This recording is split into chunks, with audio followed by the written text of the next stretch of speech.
Now, he does give a second argument designed to prove that God does not exist, and that is that there's no evidence for God's existence. Well, this is not a good argument, frankly, because in the words of a forensic scientist I once met in Australia, the absence of evidence is not evidence of absence. Just because there's no evidence that the butler was the murderer doesn't mean that the butler was not the murderer. Or to give a scientific example, we have no evidence so far that there was an early inflationary era in the origin of the cosmos. But woe be to the cosmologist who says because we don't have any evidence of it, therefore it did not exist. Absence of evidence is not evidence of absence. He needs to give a positive argument against God's existence. And to use catchphrases as the absence of evidence is not evidence of absence, I mean, that's philosophical bunkum. I mean, I'm terribly sorry. If God exists, you've actually got to find some real evidence. I'm terribly sorry that we scientists do base the way we think on evidence. I mean, if I say that I think that you're a kangaroo because I dreamt you were a kangaroo last night, that is not evidence of the slightest importance. I think you really, if you want to go, you look for evidence, you've got to find evidence. So what about the argument based upon the absence of evidence for God? Well, I said the absence of evidence is not evidence of absence. He said, well, that's just a slogan. The point is that in order to justify the belief that God does not exist, you have to have some sort of evidence or justification for that. Otherwise, it's possible that God does exist. Even if all of the arguments for God failed, that wouldn't be evidence that God does not exist. So that in order to provide some sort of justification for atheism, for thinking that belief in God is false, he needs to give some sort of arguments, not just say there's an absence of evidence. And in any case, I have presented the evidence in tonight's debate. Well, we really have a problem about evidence. Say I say to you, and I think it's partly in Richard Dawkins' book, I believe there's a teapot going around the earth very fast. I don't know any evidence against that.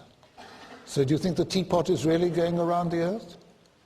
So there's the absence of evidence that the teapot is going around the world, not going around the earth. So therefore the teapot is going around the earth. I think one's in a bit of a fix here. If you want to say that the teapot is going around the earth, you really require some evidence that there really is a teapot there. Or say that I imagine, or I tell you, that I've seen fish that can talk. Very good Afrikaans. I'm South African, you see. And they speak, yes, their dialect is not that good, but they speak very nicely. Would you not like a little evidence for this? And the absence of evidence surely would make you doubt it. So when we come to God, it's not a question, the absence of evidence that there is no God, the absence of evidence that there is a God.